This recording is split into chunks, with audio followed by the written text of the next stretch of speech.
thanks. Thanks, Matteo. That was very interesting. Lots of cool stuff.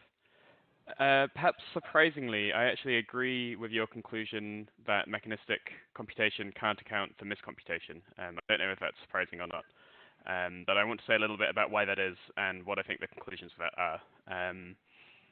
So in the 2014 paper, I tried to argue for something similar actually. So I think mechanistic computation can't account for miscomputation, basically because it, for me anyway, lacks this semantic content or even proper functions. I don't think it should have anything to do with teleological functions either. So this, sorry, turned off my microphone. When it comes to miscomputation, there's only two possibilities for what a mechanistic miscomputation might be. You might have a hardware malfunction on the one hand, which I don't think is properly a kind of miscomputation. It's some other kind of malfunction. And then on the other hand, you have a programming error. So as you said, the rules might be misspecified or something. But between this, I don't think there's any real ground to maneuver. You just have a physical system doing what it's been told or failing physically, which isn't properly speaking a computational malfunction. And this is more or less in line, I think, with how you analyzed the mechanistic account, although absent the teleological functions aspect. So you're right, and I agree that the mechanistic account of computation can't handle miscomputation and therefore won't be able to handle some of the aspects of psychiatric explanation or investigation that you discussed. Why this isn't a problem, though, is again something that was hinted at points in your talk, but I think is an important point, which is that what it means for something to miscompute is fundamentally a kind of normative notion, and this is something that's perspectival and not a feature of the system as such. So I think that the mechanistic account of computation should be in the business of giving a characterization of just the intrinsic features of a computational system, and these aren't going to include any notion of normativity and therefore no notion of miscomputation. So this is actually a positive feature of a mechanistic account insofar as I've got quite modest goals for it. I don't think it should be trying to deal with all this normative stuff. What it should be trying to do, though, is describe the kind of basic underlying intrinsic structure of a computing mechanism such that you can then use that structure to kind of ground your non-mechanistic normative accounts of what something like miscomputation might be.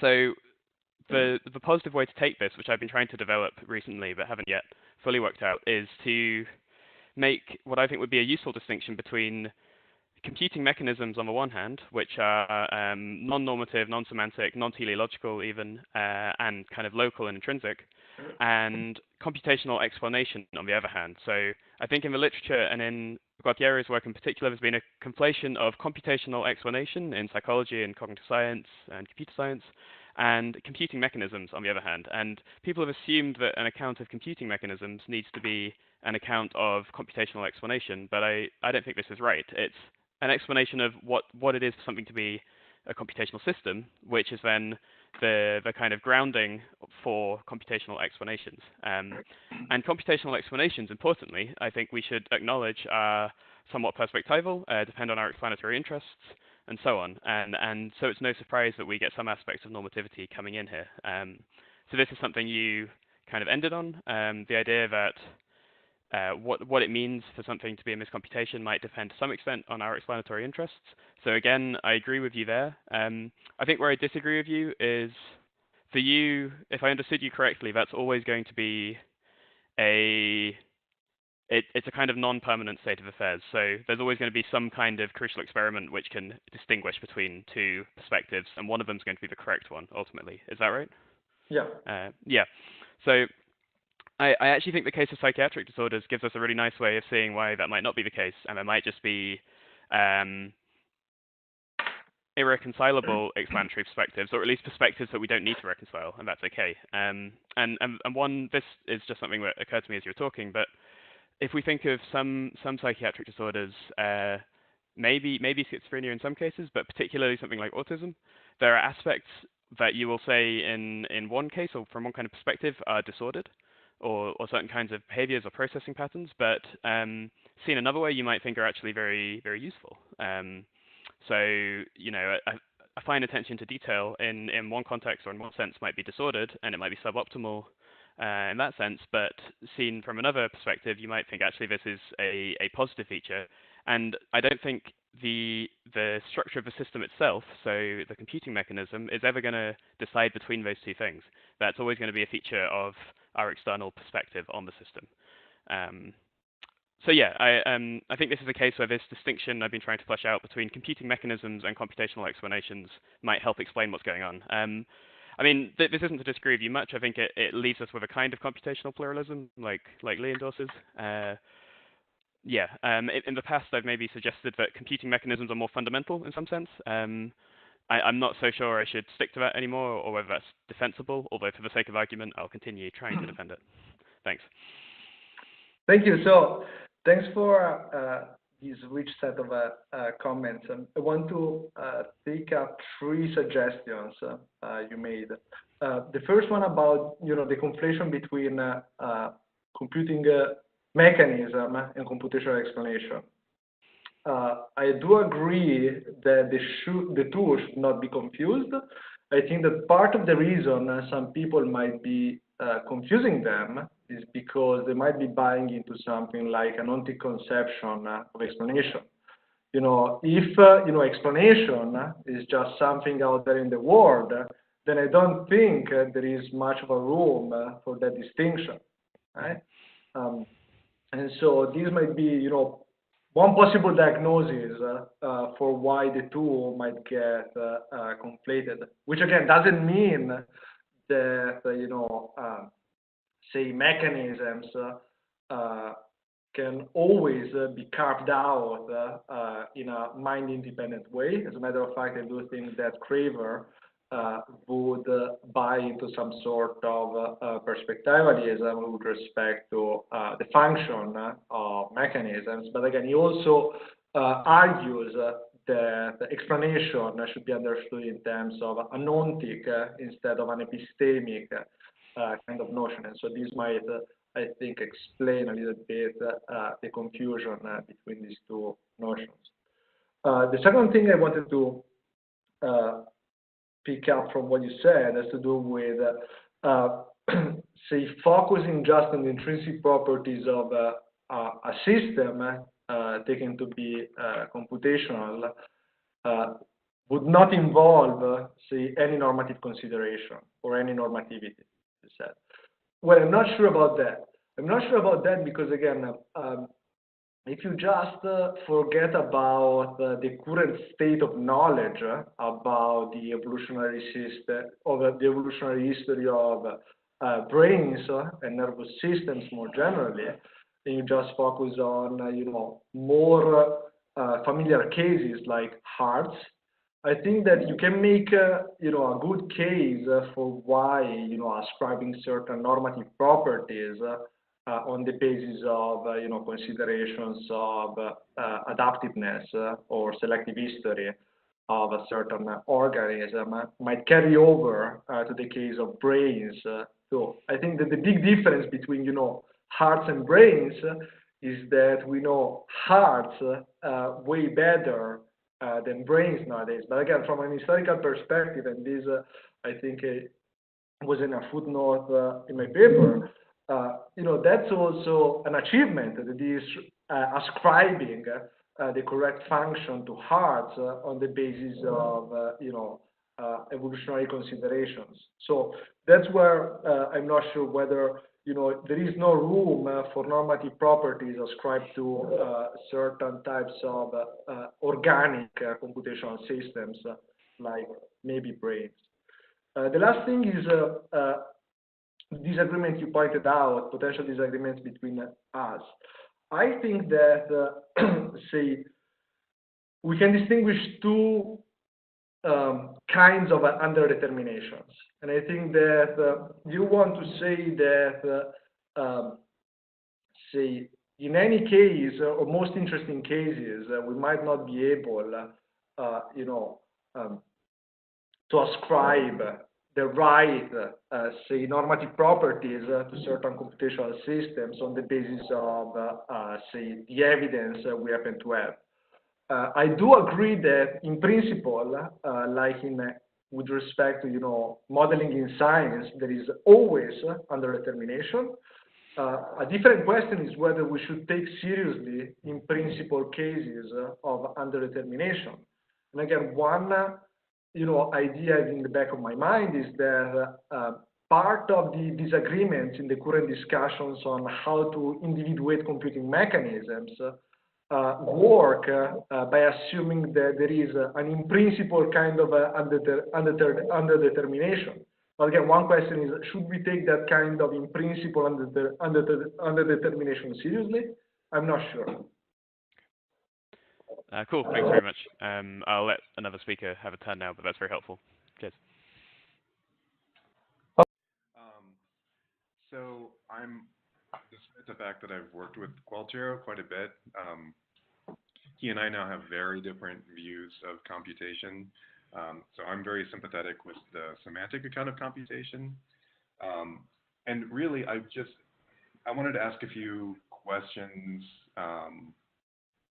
There's not much of a theme to these questions, but just things I'm curious about. So I really like this way of thinking of specifications in computer science, similar to specifications in psychiatry. And my background worry is someone might say, okay, well, what's the benefit of thinking about these things in computational terms in the first place, right? I think you did a good idea of outlining some of those things. But one thing that just became a question to me, when you mentioned the specific study, you indicated that there's this activity of DA neurons. It indicates that there's the temporal difference reward prediction errors, right? And I'm wondering, is that a kind of error in representation, or is the representation, is the thing doing the representing, is it representing the right thing, but then being processed in the wrong way, or the other way around, or both? And to me, thinking about that in computational terms is helpful because I can distinguish like how that might go, right? So that's just a question, a kind of clarification question. I don't know if you want to answer that now or if I can just. You can carry on. Okay. The other, like I said, I'm very sympathetic, and a lot of my questions end up being more general questions about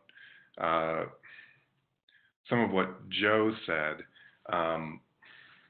that I think would take us a little bit too far afield from the specific topic here. I do want to say that I am a little bit skeptical about the mechanistic approach to computation in general. I don't know that that does justice to how computation has been thought of pre-Turing. I don't know that the way Turing explicated computation was meant to be an explication of the general notion of computation.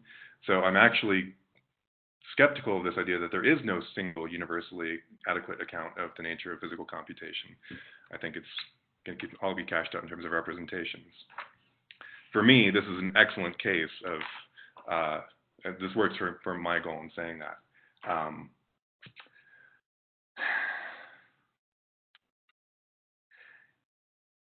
Yeah, I'm going to stop there, and maybe I can jump in later depending on what you say. Yeah, sounds good. Okay. Thank you very much. Yeah. So you basically raise 3 points. The first point was about the role of specifications in psychiatry, and you ask, well, why should we endorse this type of computationalism, or why should we go computational? I think the simple answer is currently, the state of psychiatry is a state of uncertainty. And so people, at least some researchers, are hopeful that computational methods and also computational modeling might help with classification. Basically, I mean, one of the projects there is to extract parameter values from certain models and hope that these parameter values might be the basis for classification in a way that goes beyond the DSM-5. Okay, so that's more of a hope, and it's again an ongoing and very recent say research project. So why computation? Going computation? Well, why not? I mean, it's been fruitful in say I would say several branches of the cognitive sciences, and so there is also a good case to be made for computationalism in psychiatry. The second question you raise, which I think is a difficult question. You ask about, reward prediction error and representation, and basically the question was, why should we understand the case you presented as a case of, aberrant inference or aberrant processing, as opposed to a case of misrepresentation? One answer is that, say, reward prediction errors are meta-representational. Okay? There is, I think, a very good paper by Nick Shea arguing exactly for this claim. That is, reward prediction errors, say, are representations of representations. What do they represent? Basically, they represent, say, a mismatch between an expectation and an observation. Okay? The expectation, strictly speaking, is the mean value of a certain distribution, and you compare this mean value, this expected value, with what you actually observe. Now, what would it count for a meta representation to misrepresent?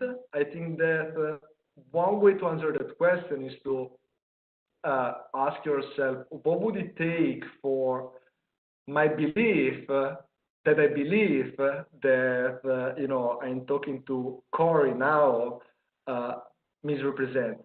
I think that one way in which you could represent is whether the meta-representation is not about, a certain type of representation. It's about something different, for instance, a desire. So that would be one case. You have, a meta-representation that is inaccurate, because this meta-representation should be about a certain belief, and instead, as a matter of fact, it is about a desire. Okay? Right. And so this would be, one way in which a meta-representation might misrepresent.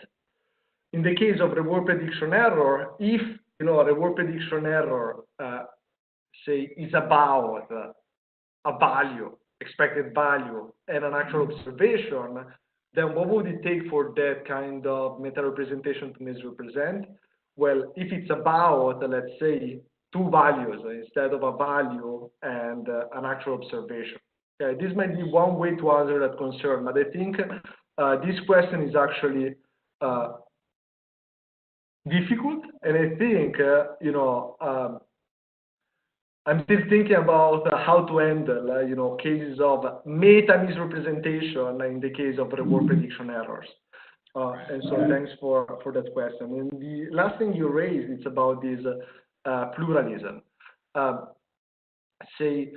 would say that I'm not as familiar with computer science as with, say, computational neuroscience to say anything about, over and beyond what your work and also Piccinini's or Neil Fresco's or others have done on computer science. So at the moment, focusing on just say practices in the sciences of mind and brain, I would say that some notion of computation, say, in line with Turing, is what drives most of the research. Whether this notion can be, unpacked in a more pluralistic kind of way in other sciences, maybe, I don't know.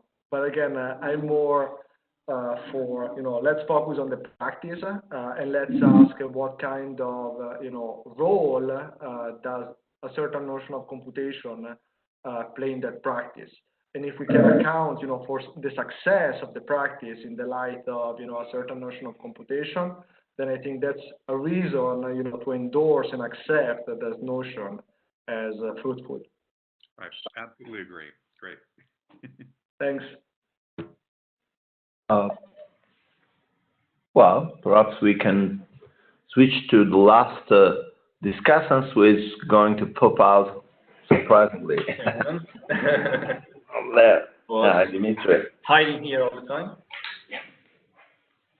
So thanks, Matteo, for this talk. I'd like to press you a little bit on to what extent your position is really a challenge to the kind of standard mechanistic view that Piccinini has put forward and others. And I'm going to do this by means of several different paths, so to speak. Not too many though, so I'm going to be quick. So one first worry is, well, you I think make a very good case that semantic properties are important when it comes to some practices in computational psychiatry. But my worry there is that the mechanistic view does not deny that semantic considerations may play important roles even in computational explanations. It just says that it's not essential to individuate computations by means of semantic properties.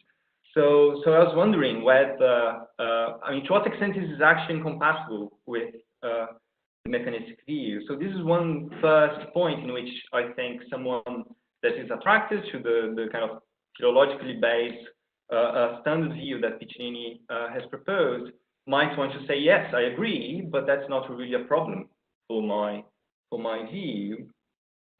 And another point that I think a mechanist of my persuasion, I also tend to favor the standard mechanistic view of computation.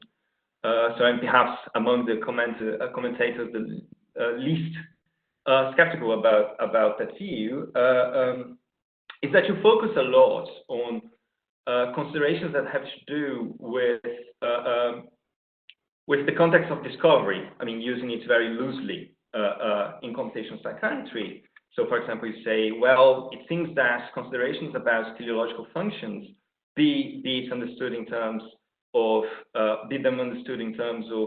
objective goals, or in the goal-based theory of teleological functions that Piccinini defends, or understood in theological terms, like the selective effects accounts, and so on. You point out that this seems not to be playing a central role in the practice. At least it's not explicitly mentioned as important considerations in figuring out what's going on in the system. And I think from one side, one might say, well, fine, that's fine. Also because we are largely epistemically blocked from knowing lots of these facts about especially selection histories and so on and so forth. But I'm less convinced that this fact should be central in allowing us or in revealing the ontological nature of computation, right? So one might say, yes, the ways we reach nowadays conclusions about what's being computed or not may not be directly dependent on this knowledge that we lack.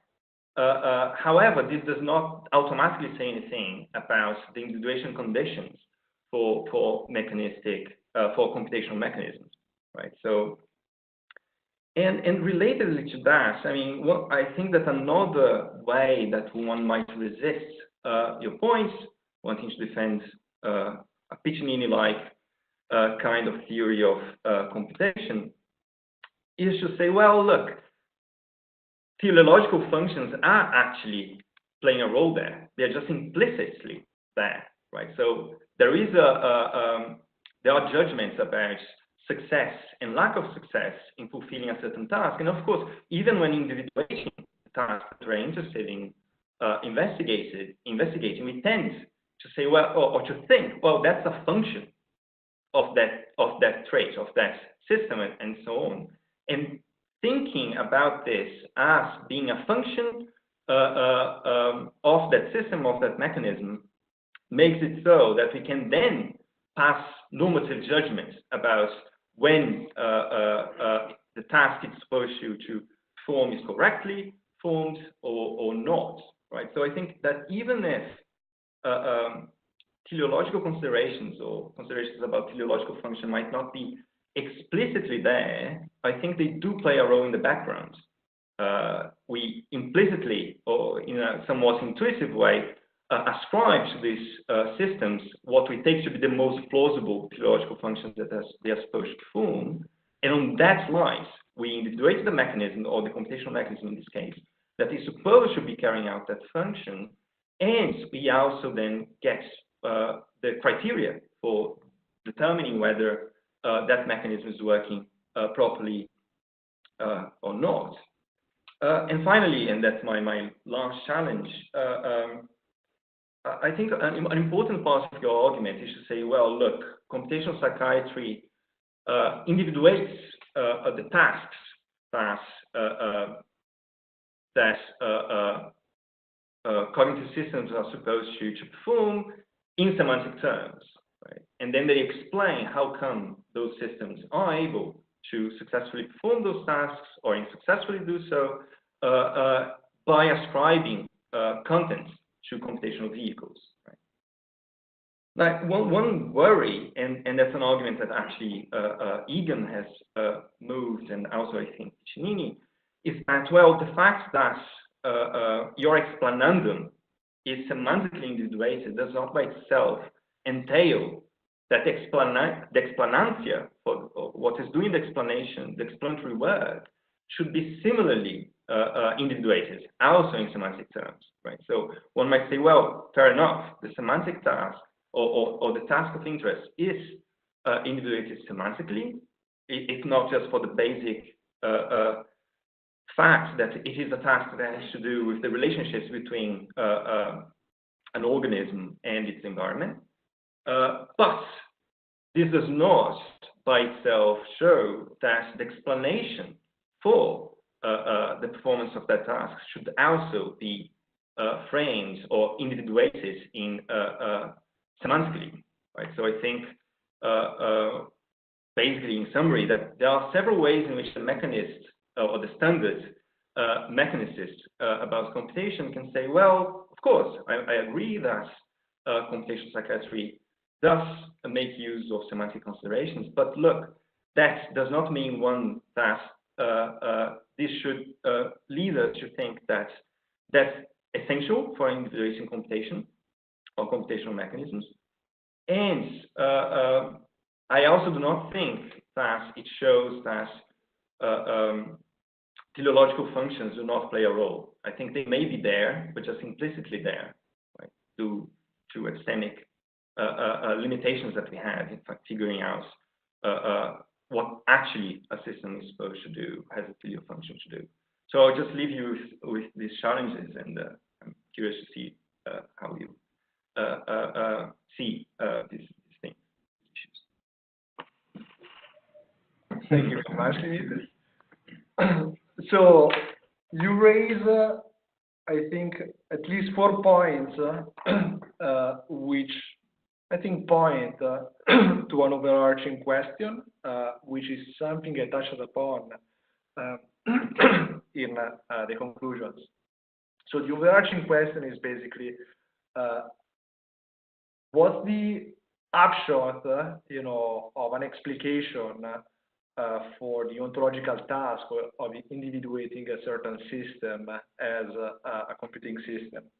So that's the question.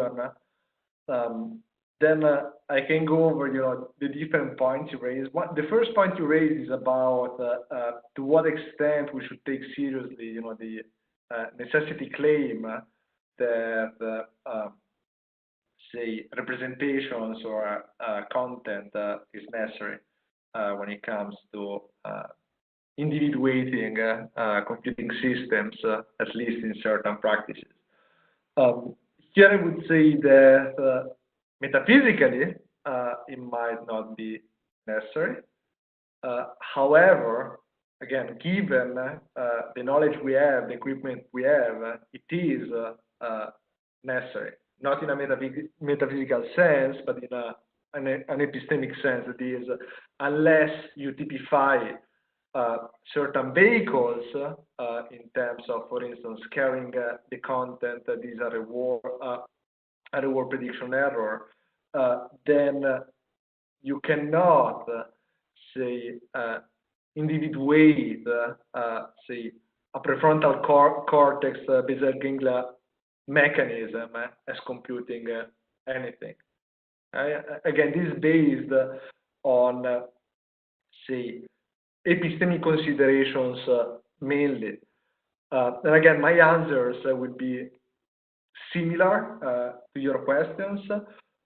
Basically, one way to make sense of say the relationship between explication and the task of individuation is asking on what basis can you evaluate whether or not an ontological account of computing systems is adequate. Now, I take it that traditional say mechanistic approaches to computing systems. You mentioned Piccinini's. There is also your work on the same project. There is Minkowski's. I take it that you all care in some ways, possibly different ways, about scientific practice.